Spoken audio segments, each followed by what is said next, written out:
বর্তমানে সমস্ত বোর্ডের পরীক্ষার ক্ষেত্রেই শর্ট কোশ্চেনগুলি বেশিরভাগ অংশ জুড়ে থাকে। তো এই শর্ট কোশ্চেনের ক্ষেত্রে একটা বড় নাম্বার ডিপেন্ড করে প্রত্যেক স্টুডেন্টের উপরে। তো কেমন হয় যদি এই শর্ট কোশ্চেনের উত্তরগুলো আমরা খুব সহজে লিখতে পারি সঠিক নিয়ম অনুযায়ী এবং ফুল মার্ক পাই। তাহলে চলো আজকের ভিডিওতে আমরা এটা নিয়ে আলোচনা করব, কিভাবে শর্ট কোশ্চেনের উত্তরগুলি লিখতে হয় এবং কি করলে আমরা এই শর্ট কোশ্চেনের নম্বরগুলি পরিপূর্ণ পাবো। ফ্রেন্ডস, আমাদের মধ্যে একটা ভুল ধারণা আছে যে 1 মার্কের শর্ট কোশ্চেন মানে সেটাতে 1 লাইন লিখতে হবে এবং 2 মার্কের শর্ট কোশ্চেন মানে সেটাতে 2 লাইন লিখতে হবে। তো এই ধারণাটা সম্পূর্ণ ভুল, এই বাস্তবতা একদমই নয়। ফ্রেন্ডস, খেয়াল করবে যে শর্ট কোশ্চেনগুলি দুরকমভাবে করা হয়, একটি সরাসরি উত্তর চাওয়া হয় এবং আরেকটি এক্সপ্লেন করতে দেওয়া হয় কোনো লাইন তুলে দিয়ে কবিতার। তো ধরো যেখানে সরাসরি উত্তর চাওয়া হলো, একটি কোশ্চেন করা হলো যে উইলিয়াম শেক্সপিয়ার মোট কতগুলি সনেট লিখেছেন। তো এখানে আমরা দেরি না করে কী করব, সরাসরি উত্তরটি লিখে দেবো। যদি এটা 1 নম্বরে হয় তো আমরা কী লিখব, যে উইলিয়াম শেক্সপিয়ার মোট 154টি সনেট রচনা করেছেন। তো এইরকমভাবে সরাসরি উত্তর যেগুলো চাওয়া হয় সরাসরি উত্তর লিখে দিতে হবে, কোনো ঘোরাঘুরি না করে। আর যেগুলি মনে করো 2 নম্বরের প্রশ্ন, সেখানে যদি কোনো লাইন তুলে এক্সপ্লেন করতে দেওয়া হয় তো আমরা সেখানে আমাদের কি উচিত, শুধু বাইরের অংশ আমরা আলোচনা করব না। বাইরের অংশ আলোচনা করলে সেখানে তোমাকে হাফ নম্বর দেওয়া হবে। তো এক্ষেত্রে আমরা সেই লাইনের ইনার মিনিং এবং প্লাস আউটসাইডে কী বলতে চাচ্ছে, যে রিয়ালাইজেশন কি, সেটা সম্পর্কে আমরা লিখব। তো যদি বাইরের উত্তর এবং ভিতরের অর্থটা লেখা হয় তাহলে এখানে সম্পূর্ণ নম্বরটি দেওয়া যেতে পারে এবং সেটি পাওয়াও সম্ভব। তাছাড়া আমরা শর্ট কোশ্চেন লেখার ক্ষেত্রে যে দিকগুলি আমরা আরও উন্নত করব সেগুলি হলো যে আমরা কোনো বানান ভুল করব না। আমাদের উত্তরগুলি যেন বাক্য গঠন সম্পূর্ণ এবং শুদ্ধ হয়। তো এক্ষেত্রে কি হয়, আমরা যখনই কোনো বাক্য লিখি সেটা সম্পূর্ণ যদি শুদ্ধভাবে থাকে তাহলে মাস্টার মশাই সম্পূর্ণ উত্তরে যেতে পারে এবং সে ভালো একটি প্রত্যাশা করে যে ভালো লিখেছে। তো সেক্ষেত্রে আমাদের নাম্বারটা পরিপূর্ণ পাওয়ার সম্ভাবনা থাকে। তাছাড়া যে আমরা অনেক সময় কি করি, শর্ট কোশ্চেনগুলি বইয়ের উত্তর মুখস্থ করি এবং নোট বই ফলো করি। তো এক্ষেত্রে কি হয়, সে বইয়ের ভাষা অনেক সময় মনে থাকে না। তো এক্ষেত্রে কি করবে, তুমি সম্পূর্ণ নিজের ভাষায় লিখতে পারো শর্ট কোশ্চেনগুলি, এক্ষেত্রে কোনো বাধ্যবাধকতা নেই।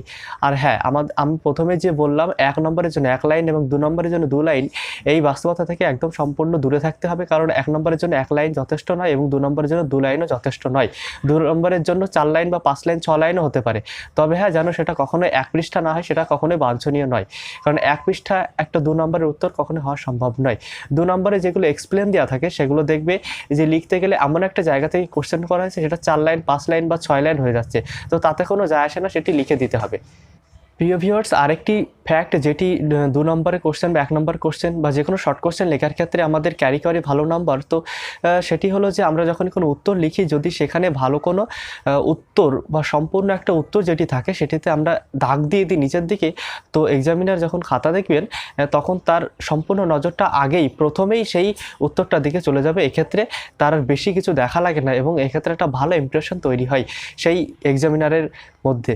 তো এক্ষেত্রে আমাদের নাম্বারটা পাওয়ার অনেক ভালো সম্ভাবনা থাকে। তো শর্ট কোশ্চেনে সম্পূর্ণ নাম্বার পাওয়ার ক্ষেত্রে এই ফ্যাক্টগুলি ছিল যেগুলি আমরা মেনে চলি না, যার জন্য নাম্বারটি আমরা পরিপূর্ণ পাই না। তো প্রথম থেকে যদি আমি আরেকবার সম্পূর্ণভাবে বলি পয়েন্টগুলি এক এক করে, তো এরকম দাঁড়াবে যে আমরা নিজের ভাষায় লিখব, কোশ্চেনের অ্যান্সারগুলি ঘোরাঘুরি না করে সরাসরি উত্তরে লিখতে যাব, যে বাক্যটি লিখব সেটি সম্পূর্ণ শুদ্ধ গঠন করব, ইম্পর্ট্যান্ট লাইনগুলি নিচে আমরা দাগ দেব এবং 1 লাইনের জন্য 2 লাইনের জন্য এই সমস্ত ধারণা বাদলে আমরা 1 নম্বরের জন্য অনেক 2 লাইনও হতে পারে এবং 2 নম্বরের জন্য 4 লাইন হতে পারে, সেটা যায় আসে না, সেটা আমরা লিখব।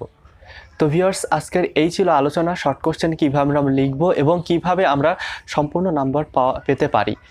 তো ভিডিওটি ভালো লাগলে অবশ্যই একটা লাইক করবেন, শেয়ার করবেন বন্ধুদের মাঝে, আর ভিডিওটি কেমন লাগলে অবশ্যই কমেন্ট করে জানাবেন। যদি চ্যানেলে নতুন হয়ে থাকেন তো অবশ্যই সাবস্ক্রাইব করে পাশে আসা বেল আইকনটি অন করে রাখবেন এইরকম এডুকেশনাল এবং এক্সাম বা মোটিভেশনাল ভিডিওগুলি পেতে। এতক্ষণ আমার সঙ্গে আপনার মূল্যবান সময় দেওয়ার জন্য অসংখ্য ধন্যবাদ এবং পাশে থাকবেন, ভিডিওগুলি দেখবেন, অনেক ভালো হবে, উপকার হবে এবং পরীক্ষার ক্ষেত্রে বা পড়াশোনার ক্ষেত্রে অনেক এগিয়ে যেতে পারবেন। তো ভিউয়ার্স, আজকে এই পর্যন্ত, পরবর্তী ভিডিওর জন্য অপেক্ষা করুন। ততক্ষণ ভালো থাকবেন, সুস্থ থাকবেন। জয় হিন্দ, বন্দে মাতরম।